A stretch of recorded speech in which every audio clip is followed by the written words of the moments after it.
Hello guys, I'm Original Book Nerd, and tonight I am with Anna, or Anastasia White, who is the writer of the Sins on Ice, or no, the Sinners on Ice series. I just finished the Sin Bin audio, so like that title is in my head. And a few days ago, Anna had a release. It's book 4 in the Sinners on Ice series Power Play. And I would say it might be one of the most anticipated releases in this series since we started with Colt and Ava back in the day in Sin Bin. So, how has that release been for you I so don't know. far? That's probably the most honest answer I can give you because I used to overfixate on things when it's a release, and I often struggle with being upset or being like, something is going wrong or so on. In this time, I was like, okay, chill, no expectations, no anything. And I think it went great, like really. If I'm like putting my feelings aside and not letting myself to get in my head, like what I could have done better. So yeah, I think it was great. Well, I personally, Layla's book was one that we got Ava in book 1. And I said, Layla, I want Layla's story because it was there. We saw like the background of it happening. And then book 2 you announced, and I was like, okay, I can get behind book 2 because it's Layla's brother. And the whole him and Ava in book 1, and I was like, okay. And then you announced book 3, and I was like, okay, when is she gonna give me this book? And I remember messaging you, and then you were like, I have something else in the works, and it was Hail, and I was like, I guess I can be okay with that because Hail was phenomenal, and you got all my screaming reactions when I got Hail.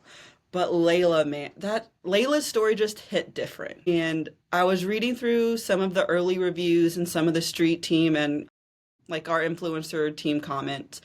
And Layla's story just hits you differently because of Layla and I'm blanking on his name right now. Play.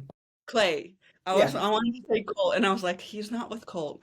But just Layla and Clay's story is so long, and the way that you told, like from the present and then the past, I don't know, it hits differently because Layla's such a confounding character. There are times where I was like, I just want to shake you.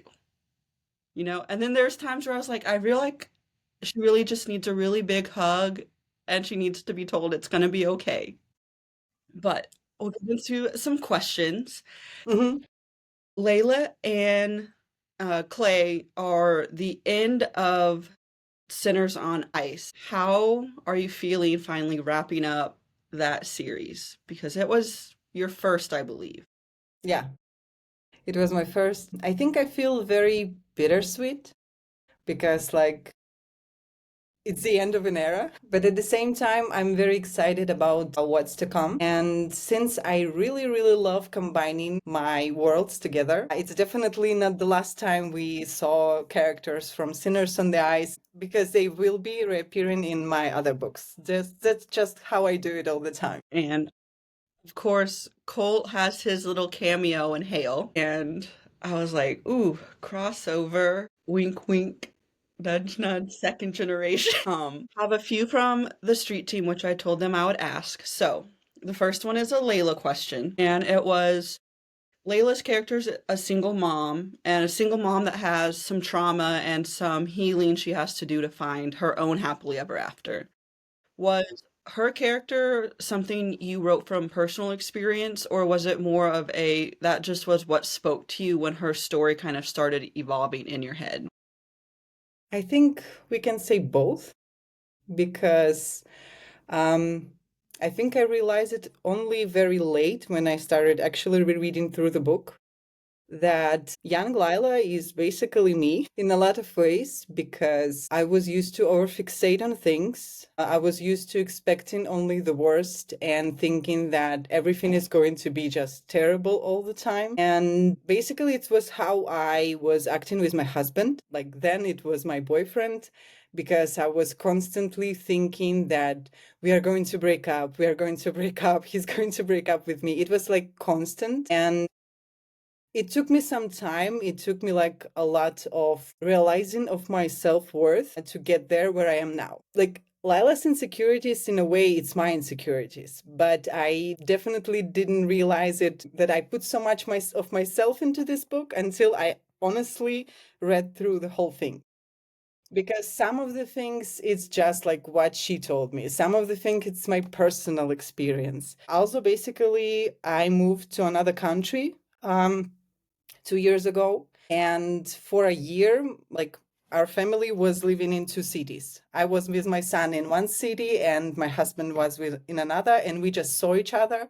So I know what it means to be a single mom in a way, because I needed to deal with everything on my own, my son, my work, also my writing. And it was like challenging. So some of the things that Lila is going through, I was also like basing on how I felt in the moment. So you can say that, yeah, both. It was my personal experience, but it was also something that she told me, because it's a long story. And I usually just write what they tell me. I rarely plan when I'm right. I'm a pantser. That was actually someone wanted to know later on if you plotted or you just kind of pantsed and let it flow. No, no. I think the only book that I actually planned was Barn Burner. All the rest is just like I know the beginning and I know the end. All the rest is just pure chaos, and I'm writing whatever they tell me to write. That's all. And so this is gonna devolve into one for both of them, but Layla and Clay are both predominant characters also in Sin and in Barn Burner because of their friend group. But a big aspect in both of their stories and Power Play is the friendships they have with Ava and Colt. How was writing their friendships from this perspective of when we first meet Colt and Ava, they're immature and in college and they're very emotional. But in Yeah. this book, we see it's kind of the opposite. Clay and Layla lean harder on them. And I was just curious how writing that was for you, kind of like switching in the mindset, now years have passed and they can't just ignore the problem.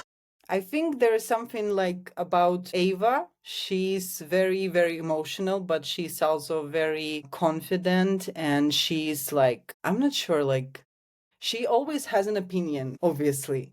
But at the same time, she was always very, very supportive of Layla.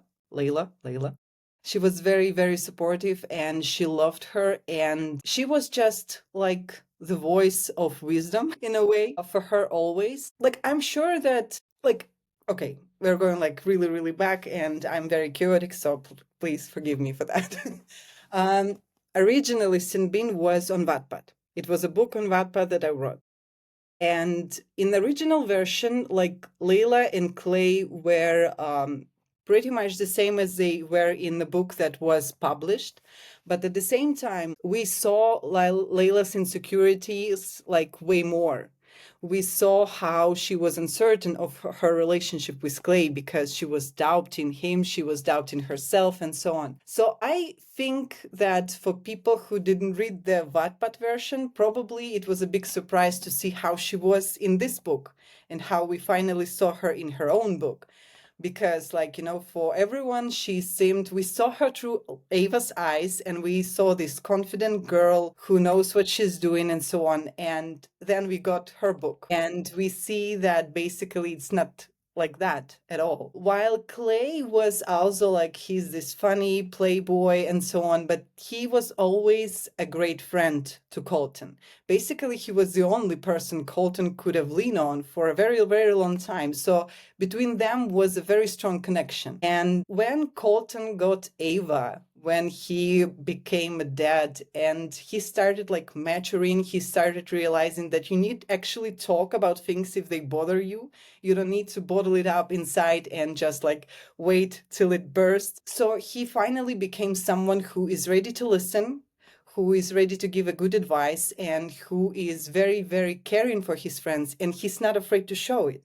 Because in the book, when we first met him in Sinbin, he wasn't like that at all. So I think that it was interesting experience to show them from a different angle, because we saw them in one way, but when we are seeing their story, it's like totally opposite, because we kind of didn't expect it, I think. As far as for Clay, I'm looking, I like pulled quotes. There was a quote from him about his friendship, Hmm. and I'm trying to find it. I highlighted so many Clay quotes that it's hard to find,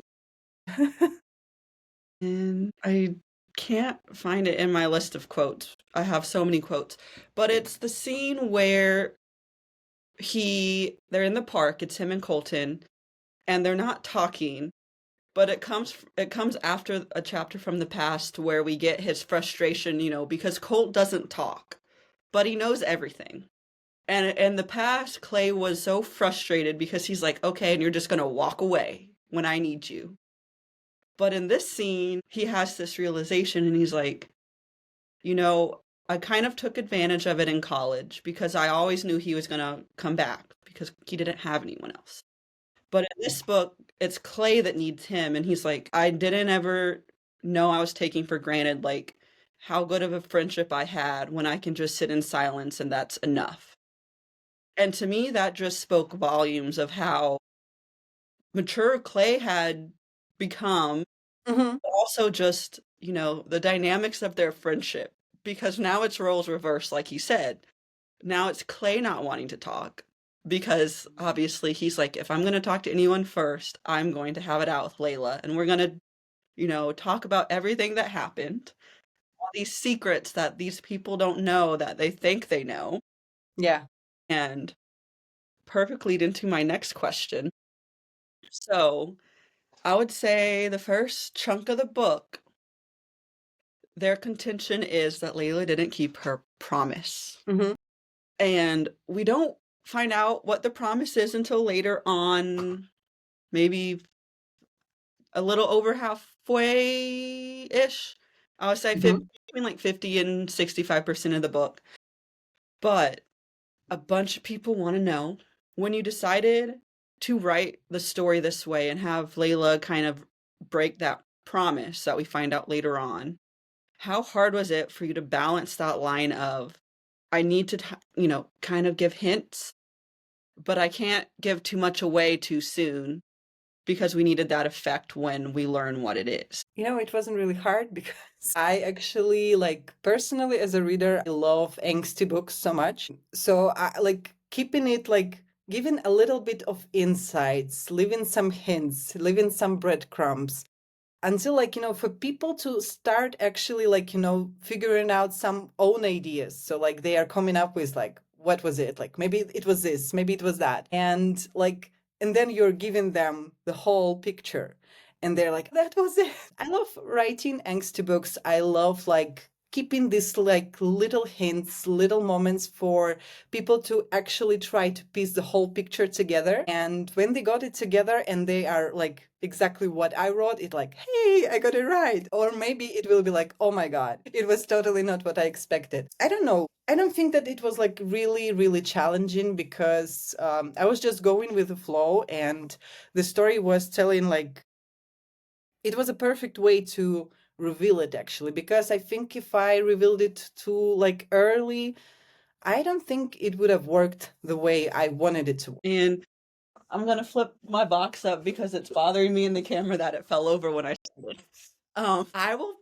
I am not embarrassed to say, when I started, I thought it was gonna be one thing. And then as we got into Layla's character, I was like, I don't think what I'm thinking is going to be what it is. Because we kind of get hints, and I was like, is it that Maya's actually Clay's?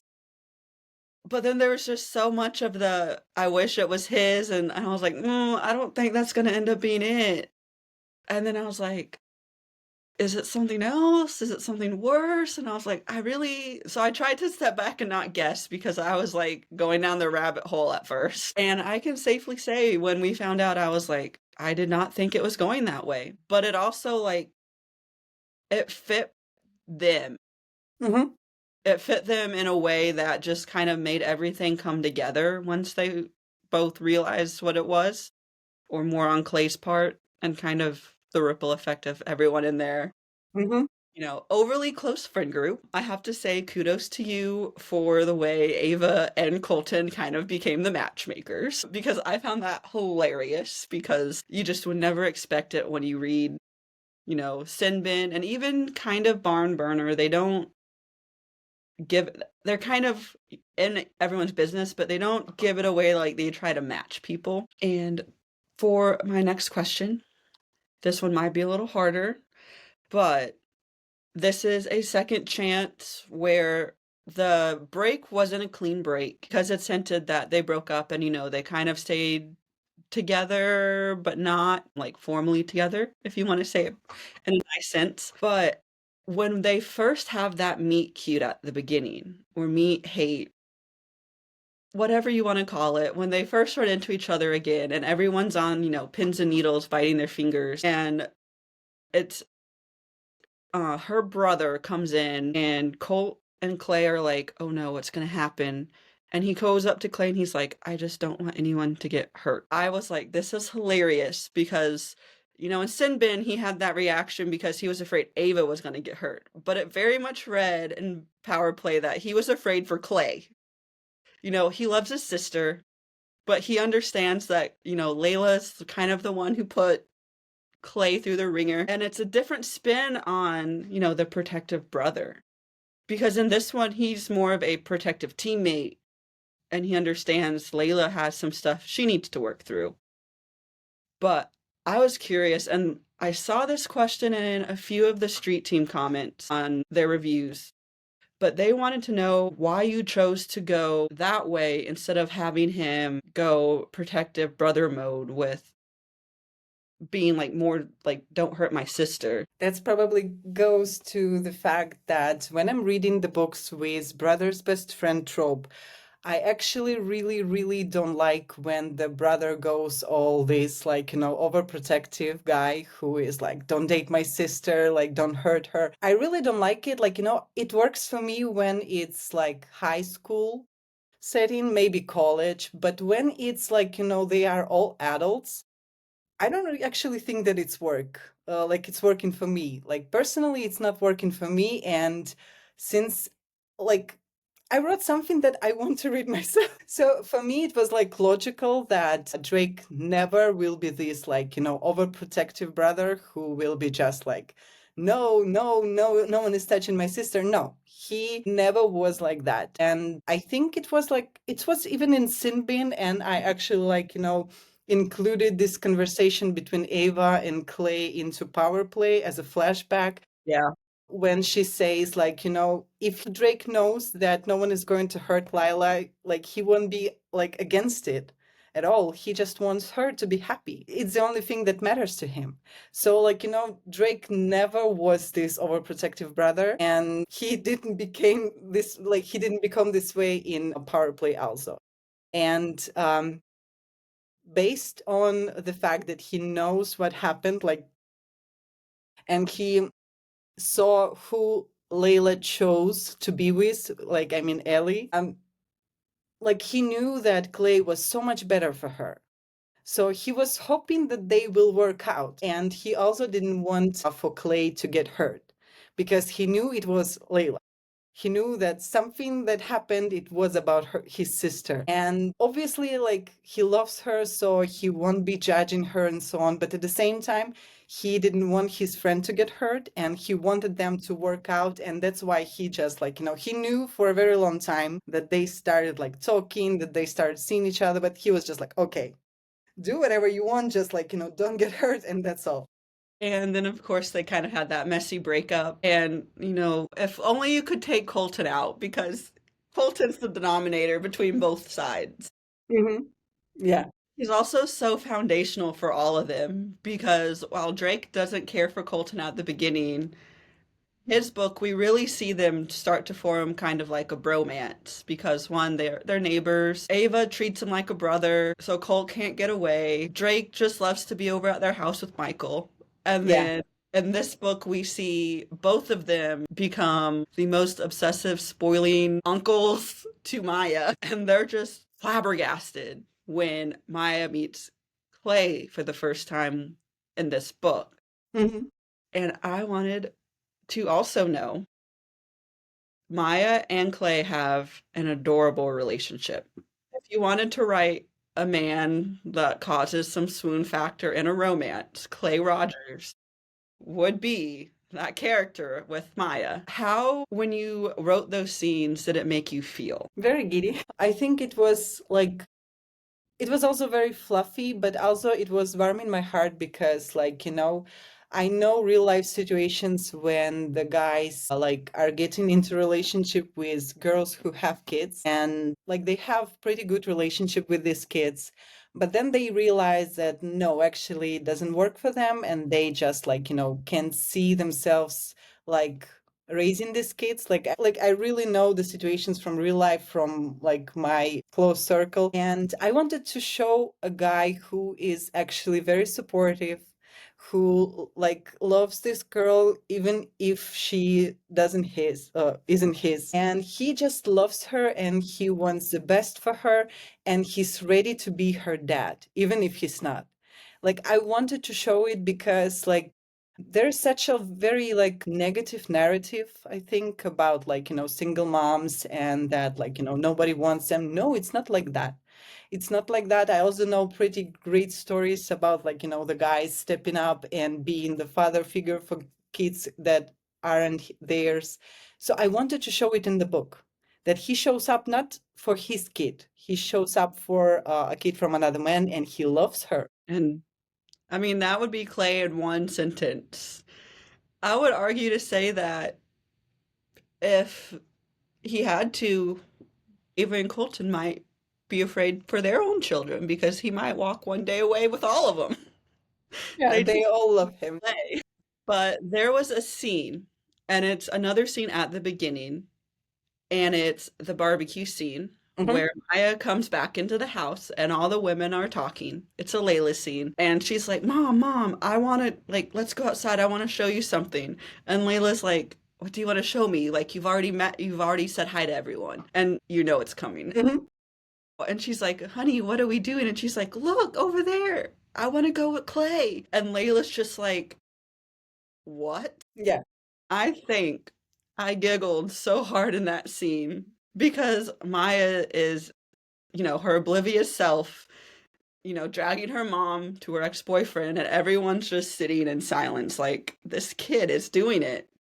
This invisible line no one was crossing. Yeah. This kid just put fireworks into it and it exploded. Yeah. But that is one of my favorite scenes when you go on to show, like, Maya was talking to him about her imaginary friend and how he just, he takes it in stride. And to me, that just was it was one of my favorite scenes. I don't have words to describe that scene because it just makes you smile. Hmm. Yeah. Actually, yeah. And there's just a lot of scenes actually with Clay that make you smile because he's just kind of a goofball, but not. Yeah. He's kind of a I mean, like you quoted, he's a child, he's a baby whisperer. All the children love him because he just kind of has that presence. Yeah. But then, he's also a fierce hockey player.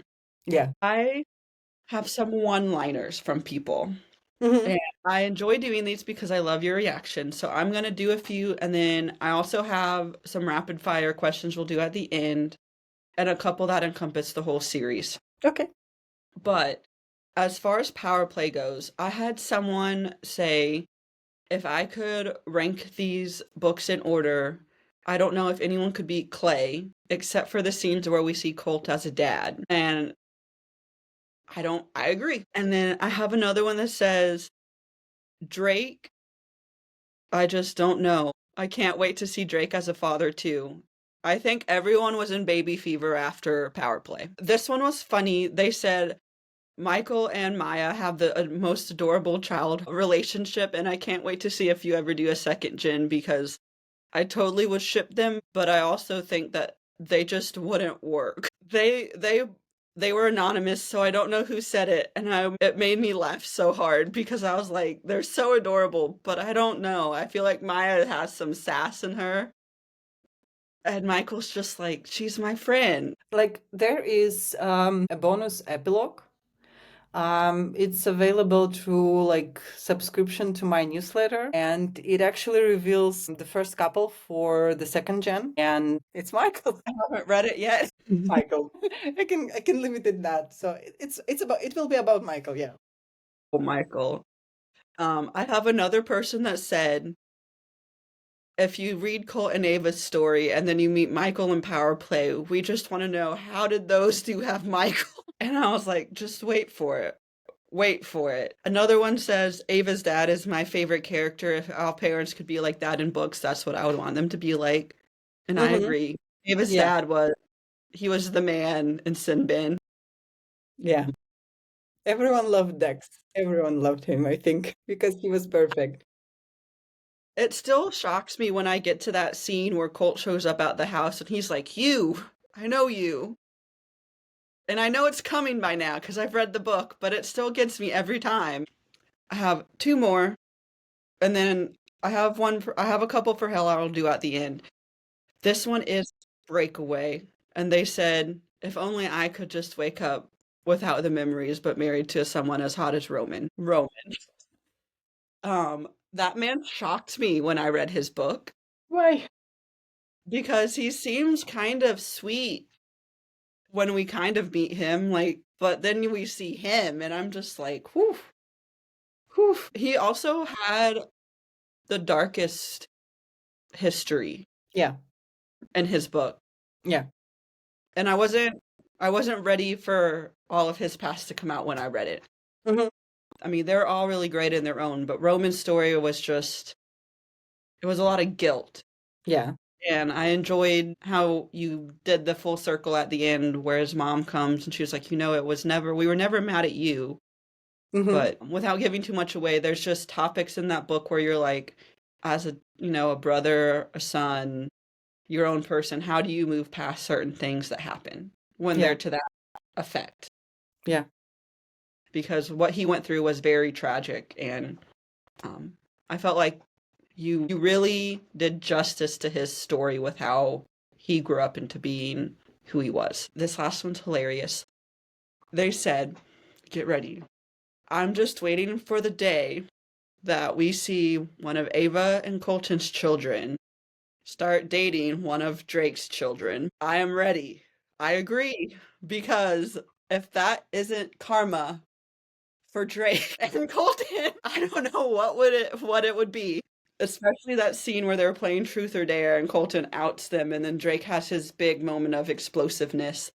If that wouldn't be karma, and if Ava and Layla and all the women wouldn't just be over there giggling in the corner like we saw this day coming, I don't know what is. And so I have a couple more for the Sinners on the Ice. Now that the series is completed, I can ask these and we can get some answers. So, was there a story or a couple that just resonated the most with you while writing this series? I think all of them in a way, because sometimes absolutely, and like I didn't do it on purpose, but sometimes I was putting some of the things from my personal life into my characters. So in a way, all of them. But at the same time, I honestly think that it will be actually Breakaway. That resonated the most with me, especially considering Roman's background and where is he from and like all his favorite things and all his memories. So yeah, it will be like Breakaway, definitely. And if you had to choose one of the children in these four couples, and were just gonna say this is the only kid, and I know we've said that Michael's getting a book, but if you had to pick one and it would be the only second generation child in these four couples to get a book, who would you choose and why? Always Michael. With his book, I'm going to go actually darker because, like, Sin Bin is my most successful book. I say it all the time, but at the same time, it's also the book that gets so much hate that sometimes it's it hurts my feelings, honestly. And I saw some people say that Colt would have been perfect character and like the main character for a bully story. So that's exactly something that I'm going to go with Michael's story. But I'm not entirely sure that his book was actually will be actually fitting second gen series in a way, because I'm not exactly sure about the most of the okay, I'm rambling again. All good. Basically, I have all the couples figured out. It's not only Sinners on the Ice series, but it's also Hale Brothers and also My Rules Do It. They all together. So all the couples already I have them. But not every couple already has tropes. So maybe Michael's book will be the darkest of them all. I'm not sure right now. So that's why I can say that he will be actually fitting into the narrative of second gen series. So if I was to write only one book, it would be Michael. And Always only him. and on the topic of books, the Rules Duet is Yeah. not out yet. Yeah. That's the next one coming. Okay. I wanted to be sure. I was like, I thought I had read them all. I was No. like, I didn't think I missed it. Okay, that's the next one coming. For anyone. Okay, so Michael. I'm not going to ask about Maya. There was a few people that wanted to know if you had plans or knew what her story was going to be like.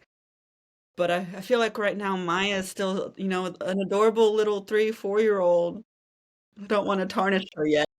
Actually, we kind of know who her love interest will be, because in bonus chapter for Power Play, it is revealed who will be her love interest for the book. But it's not Michael.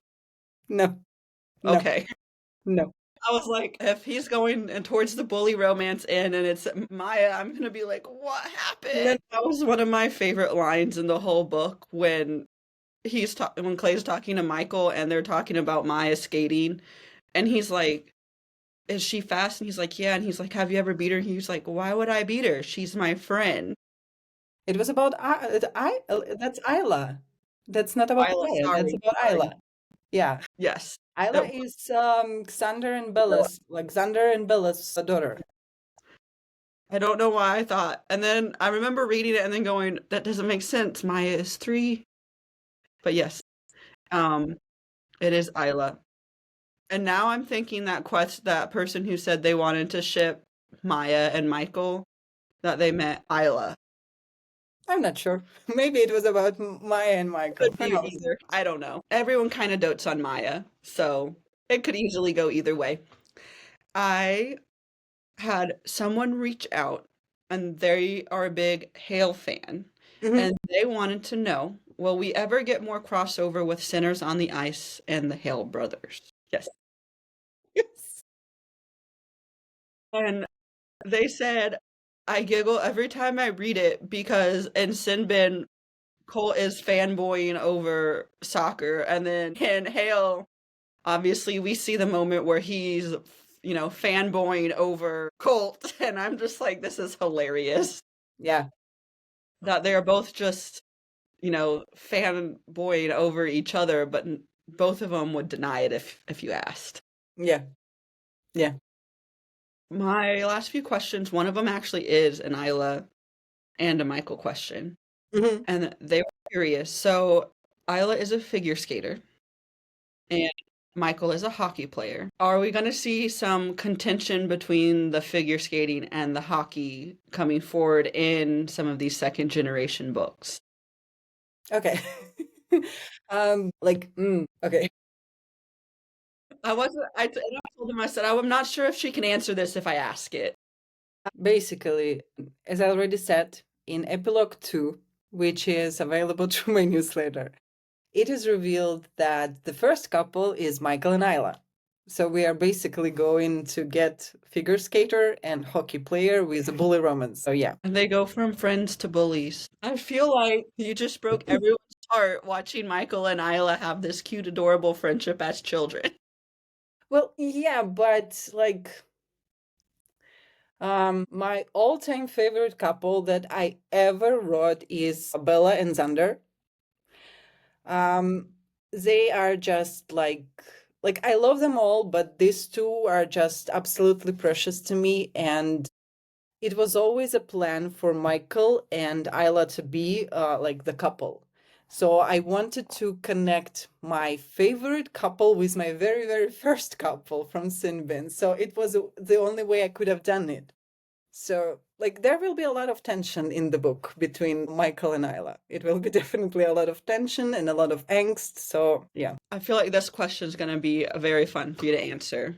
So you have said that you love the angst and you just kind of love that building of tension between the characters. What book for you personally has been the angstiest out of all the books you have written? Rules? And that's the one coming that we don't have yet. Yeah, it's a duet. It's breaking rules and changing rules. For now, it's the most like there is like a lot of tension, there is a lot of drama, there is a lot of secrets, and also it has the most angst. Yeah. Rules to it will be it. Looking up, I have notes on the rules to it. There's a few people who are curious, street team people. Okay. So okay, I was about to say, I feel like Xander and Bella, I haven't read their story, but that's because that's the rules to it. And you've announced that, correct? Yeah. Okay. Phew. This person wanted to know, Xander and Bella are characters in Power Play, and we kind of are introduced to them. We obviously meet Isla. Are we going to start in the past when we get to their story, or will it start from where we meet them in Power Play? No. Well, first of all, we first meet Xander and Bella are like we first meet them in Barnburner because Bella is the person who helps Drake to decorate his house, and she's friends with Ava, and Xander is friends with Colton. So like we first time see them there. And we just like hear about them, I think, in Breakaway. I'm not exactly sure because I forget things. But in Power Play, we see them actually in the book. But when it will be their story, we are going way back to the like time they met, before everything's happening in Sinners on the Ice series. We are going like way back.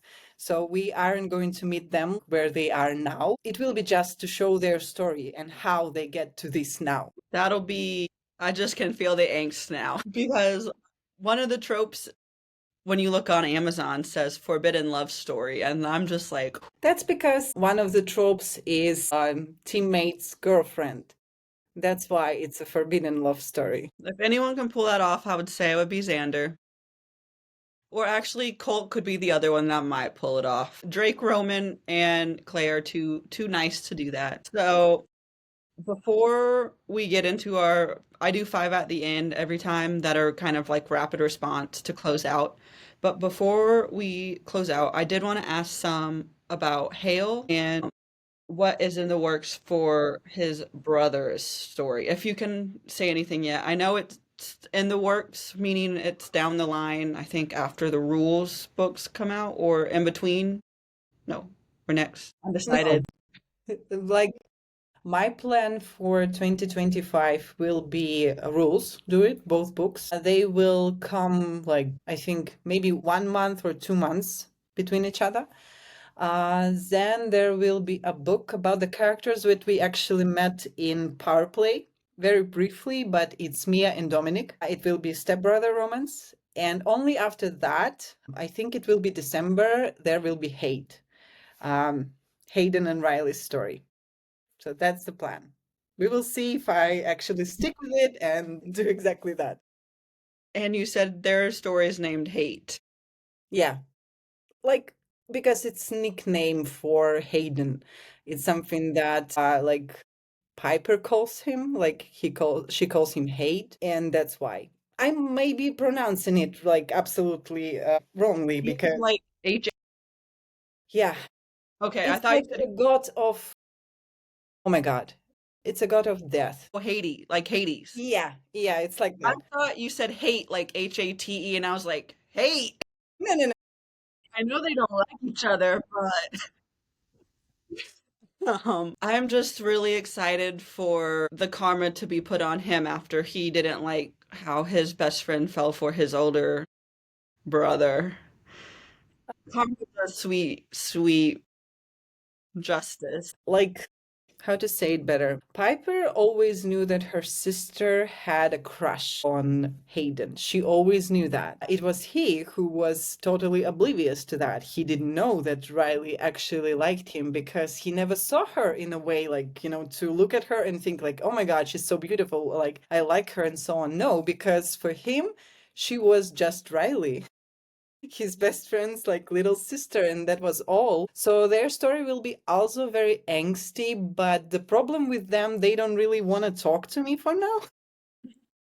Like, I know the basics, I know how their stories like starts, I know how it ends, but I'm struggling to actually put it together.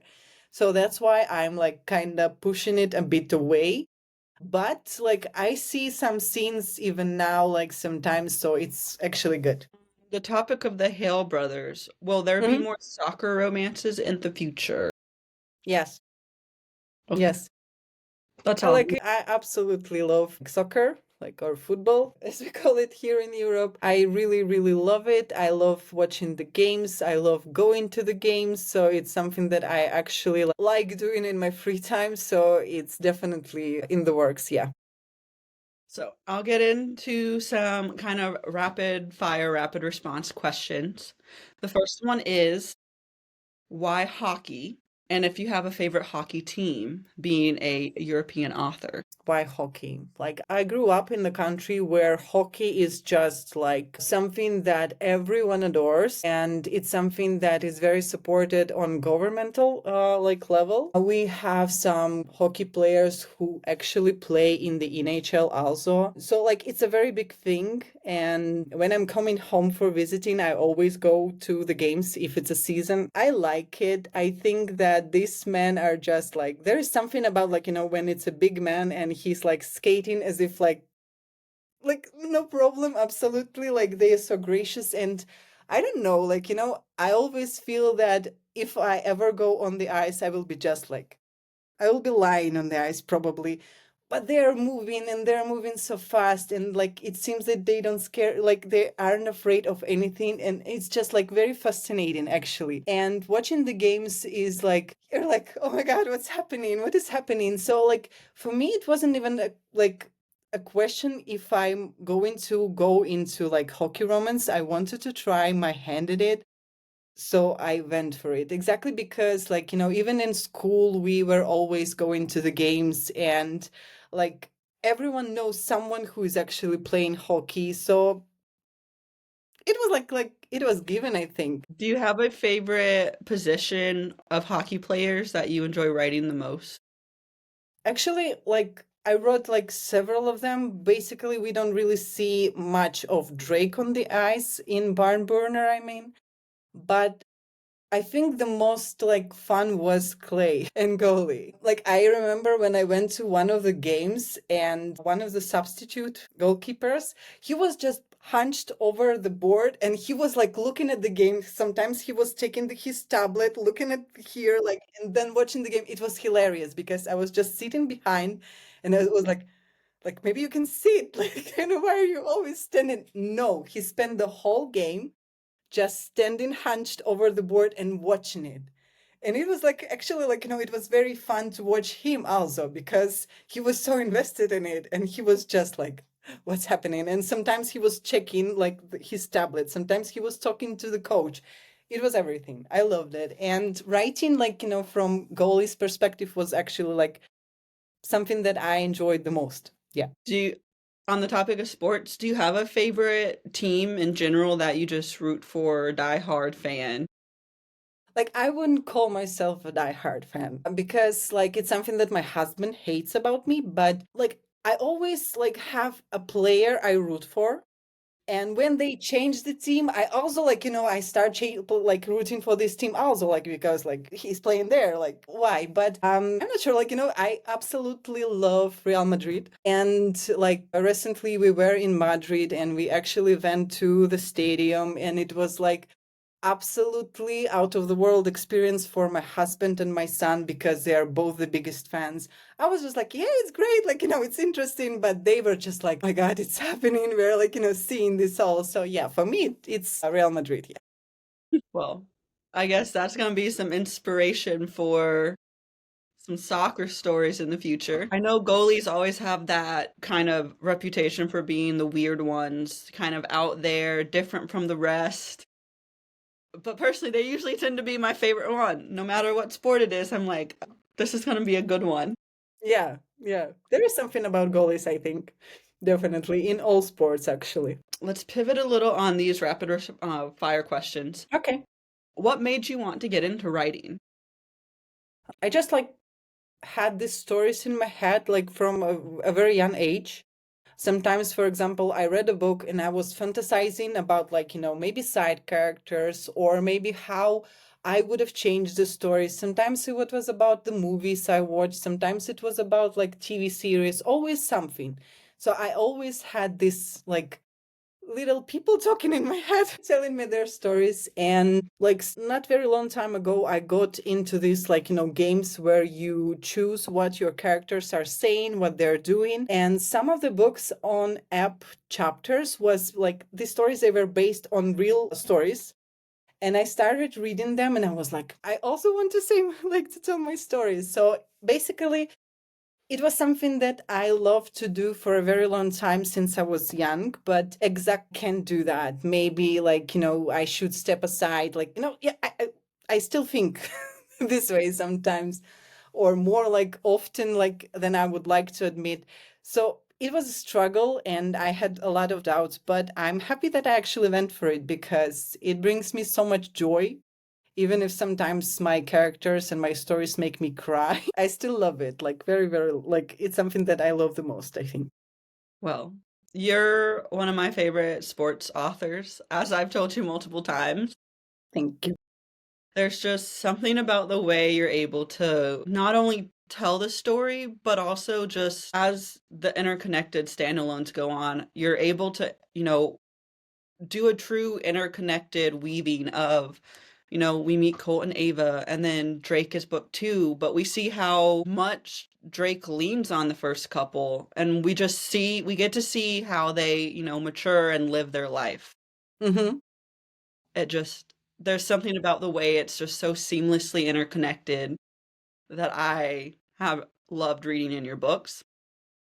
Especially the bittersweet feeling of now we're done with the four with power play. And it was a bittersweet feeling because Layla was the one I really wanted after Ava. And as much as I will complain to you that I hated how I had to wait, I wasn't ready to say bye to them either.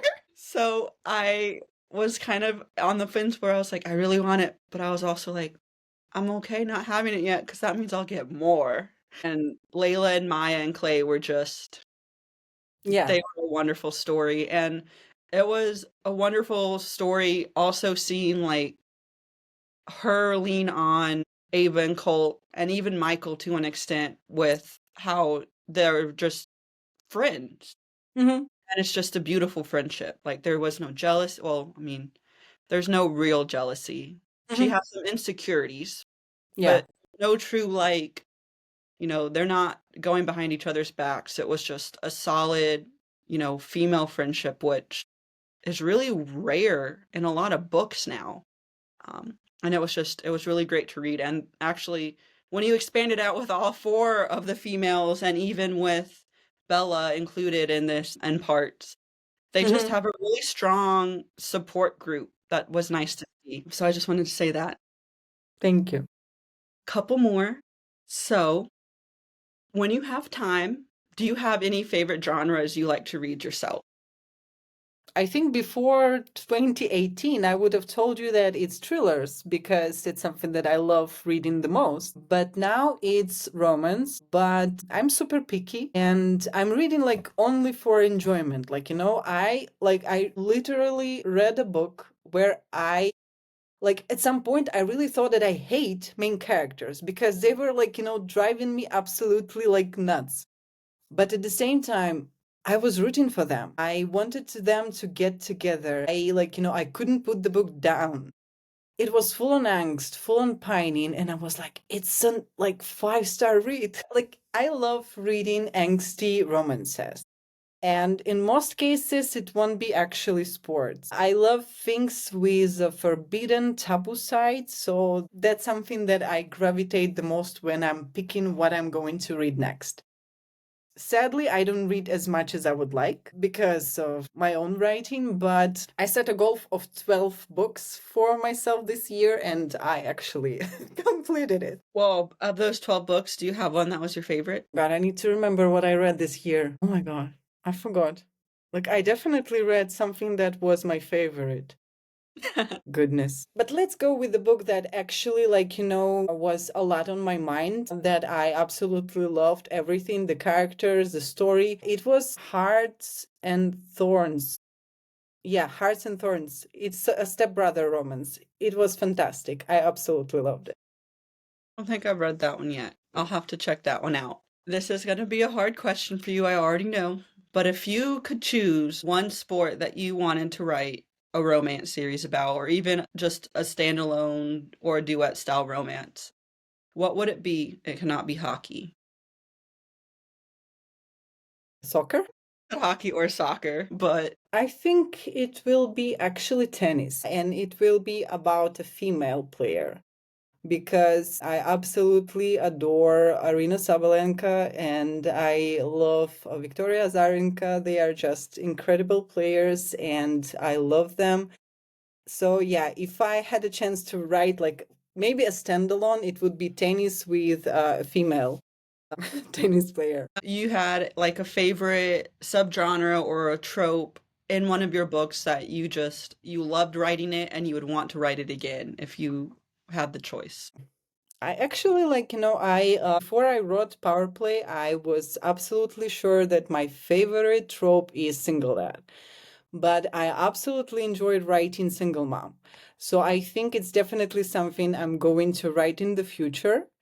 And also, we had this trope in Sinbin, accidental pregnancy, but we are definitely getting a book like that where it will be the main focus of the story, not just happening in the very end. So yeah. And that was one of the twists in Sin Bin. I don't have strong feelings for like the surprise and accidental pregnancy trope. I've never really found a book where I was like, I didn't think it needed it or I didn't like it. I liked it in Sin Bin because I felt like they both needed that final push. Like they were both at a point where, I was happy with them, but they needed that final push to really like accept their feelings. More so Colt than Ava because Ava was kind of already like, I'm here. I'll just, like she was already in, but Colt's story was a little bit different when we saw his point of view in Sin Bin with just everything that was going on with him and his family. I liked that. Personally for me, it was more about Colton, who knew that he wanted this girl and he didn't want to let her go. So for him, she was the only choice. While she had doubts, especially as she was very young and he was going away, he was going to play in a different state.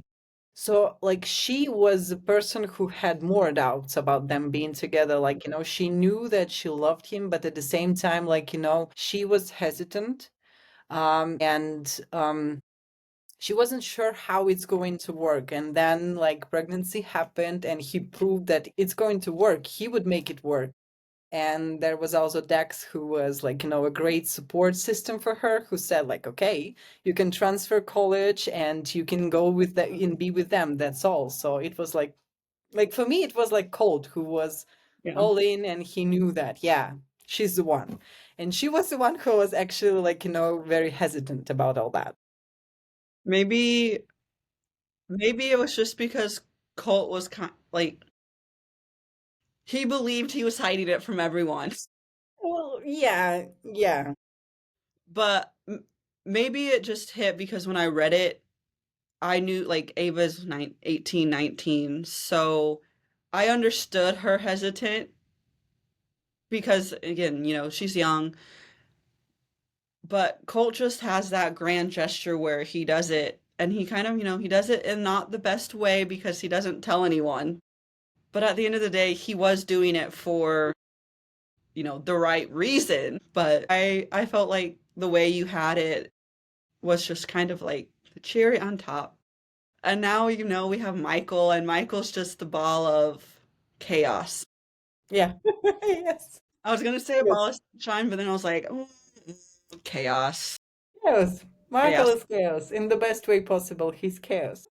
I have three more questions, and then I have a few that will be about like future projects that if you Okay. can't answer, we don't have to include when I post it after edits.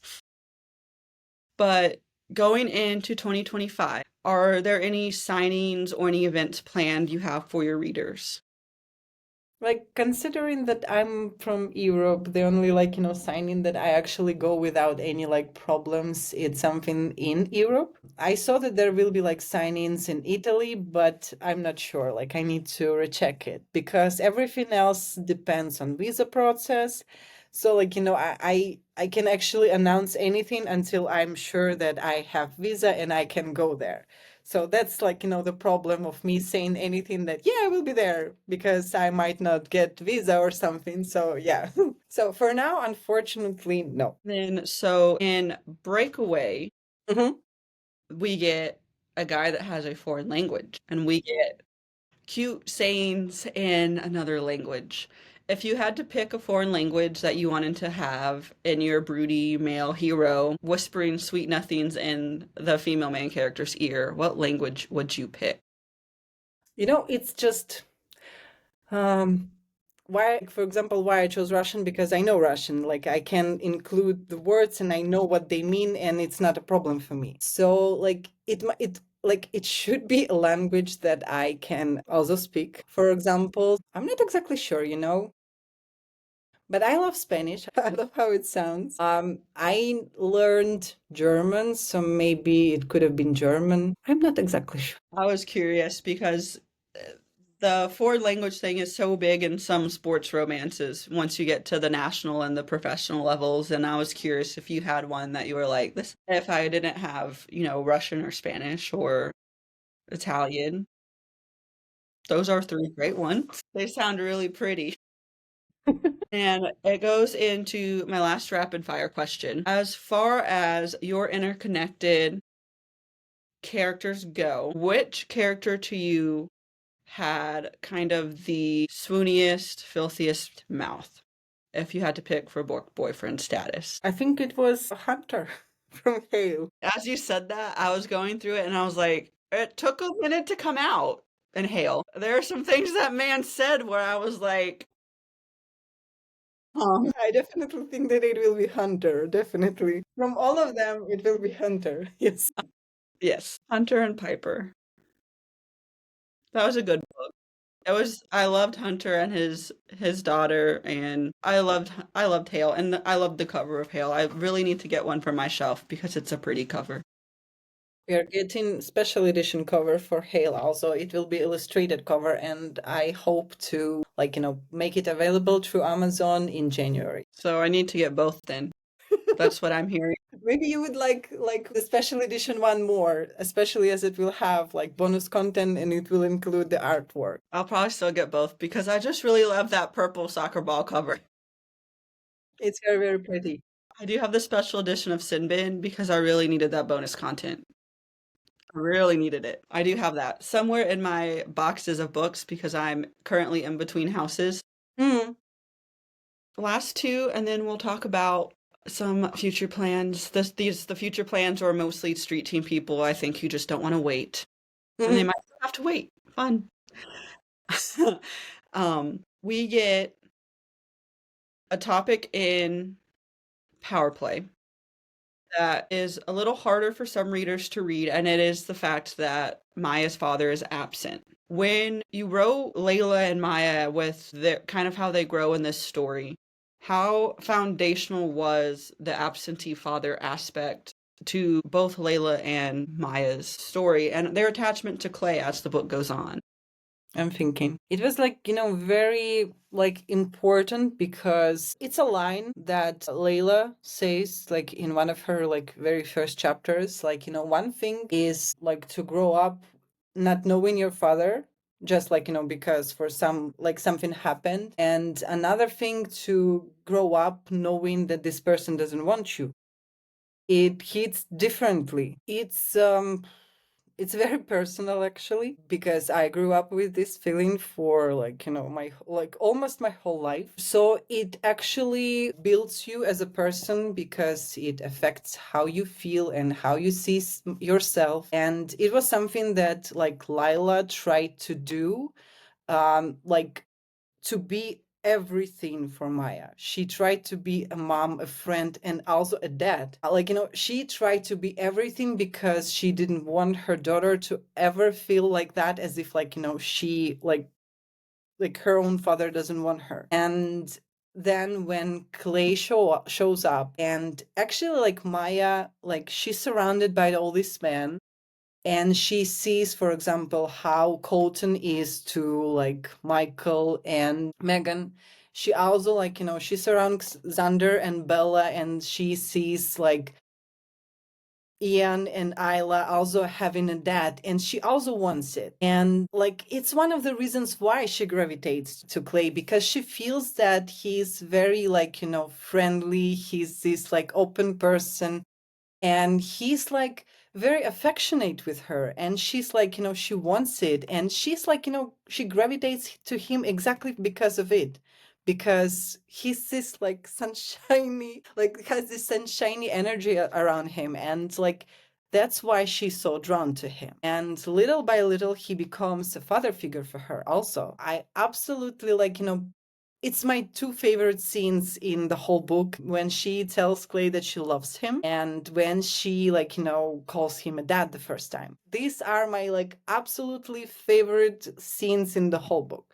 I will choose them over everything. So That was yeah. actually the next question. If you could pick a scene that is just your absolute favorite from this book. So now I will go and I'll say, if you had to pick a scene from Hale, what would your favorite scene be? In Hale, I think actually in Hale it was a scene where like it's very like probably minor, but when it's closer to the end of the book and they are at the game, and like this is a reporter comes to talk to Hunter, and when he actually does something that Piper needed, he makes them public.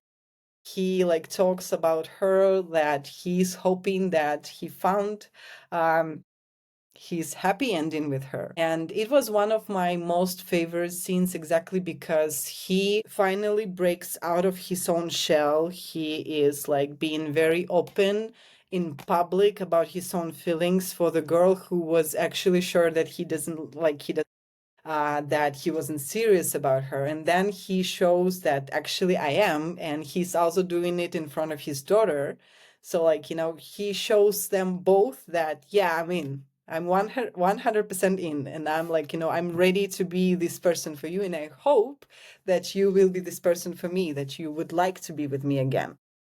So like, it's probably very minor because like Hale has a lot of great moments that I love, but this one resonates the most exactly because Hunter finally steps out of his shell and he's like, yeah, I'm here and I'm ready to fight for this woman. That's a good scene. I like their first scene, or it might not be the first. It is around the time where Hunter's parents pick up on that something is going on between him and Piper, and the dad just kind of has this, I don't want to know, don't tell me, I don't want to know. It is okay, just don't let me know. And I just was like, that's hilarious that it is this single man who is an adult, who has a child, and his parents are still just like, don't tell me. I don't want to be involved.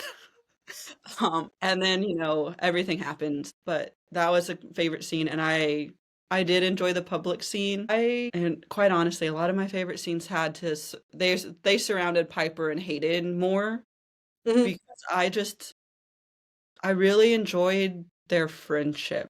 Mhm. And the scene at the end where Hayden has that moment where he's like, they kind of split up because it was creating this divide with him. And he's like, if you guys want to be together, I can get over it. Yeah. I don't like seeing my family and my best friend so unhappy. That was one of my favorite scenes because he's just kind of an opinionated character. And like I said, his karma is coming in the form of Piper's little sister. Yeah, and also, like, we talked about it before that Drake was an overprotective brother, but we had a very overprotective best friend in Hayden because he was very overprotective over Piper, and he was playing this role of a big brother who is like very like, no, you're not touching my sister, but he was in a way that, no, you're not getting my best friend, and so on. So yeah, and he's coming, like his karma is coming definitely. Yeah, and very, very tough situation with Hunter and Hayden too, because their brother dynamic was not the easy, seamless brothers you often see in a brother romance, like in a romance where it's like an older brother or like a best friend. Mhm. They were kind of contentious. Yeah, Didn't always get along, yeah, but it made for a really great story when they finally had that moment where they're like, maybe I need to move past this.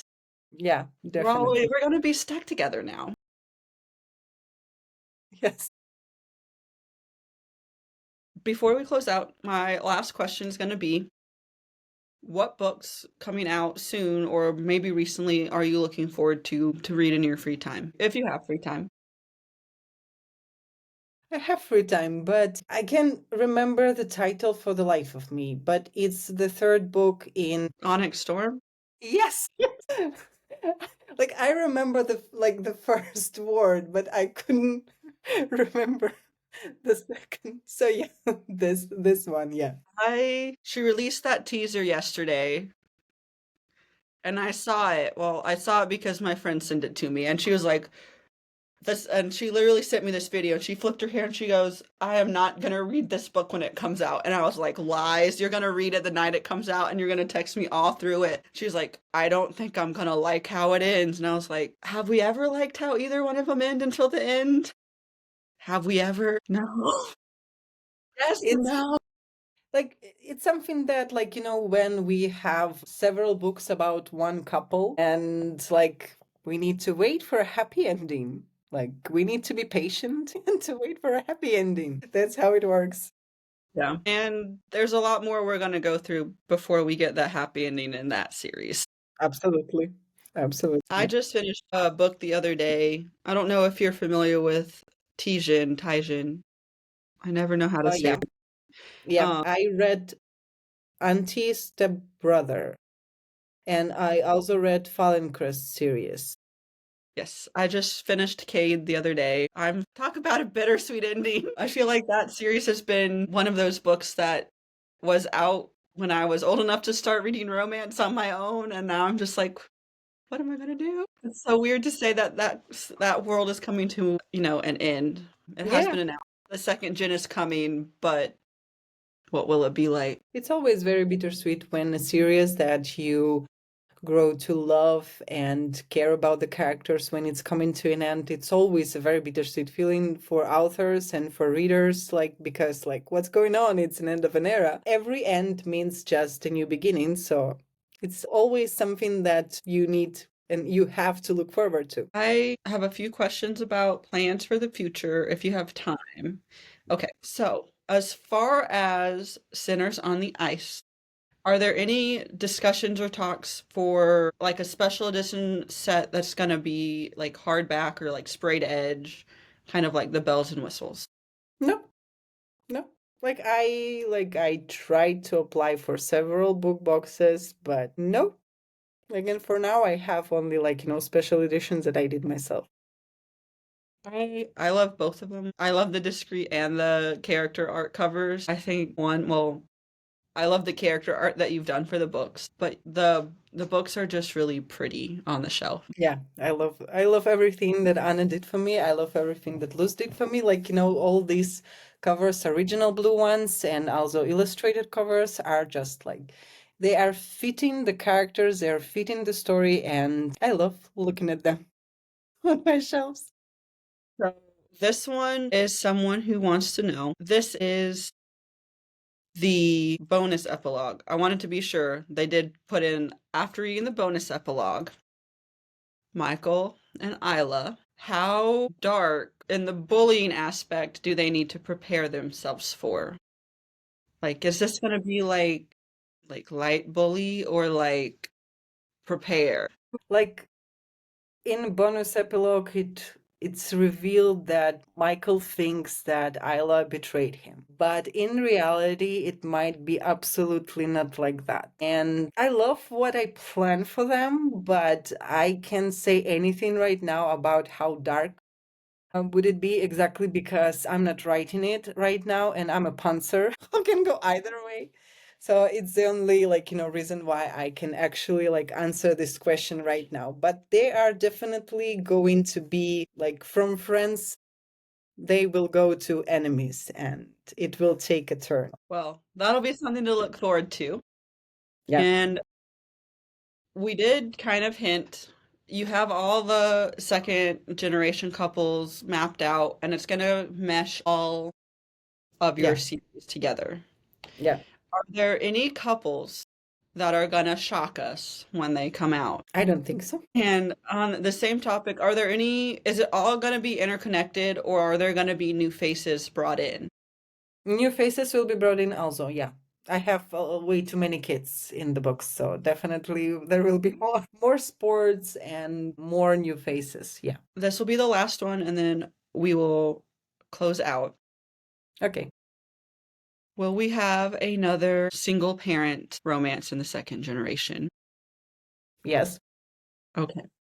And I'm gonna leave it at that because we don't want to give too much away, but that was one that everyone wanted to know after reading Hail and Power Play, if we were gonna have another single parent or like even a guardianship type where they're in control or taking care of a younger sibling type thing. But I was also kind of curious myself. Thank you for agreeing to do this with me and for being the first one. I'm Thank sorry I was you. a little late hopping on. I thought I was on and then I couldn't get my camera to turn on and I was like, what's going on? So I had to swap computers. But this Thank was you a so lot of much. fun and I enjoyed Power Play so much. My review is coming and I can't wait for you to see it. Thank you.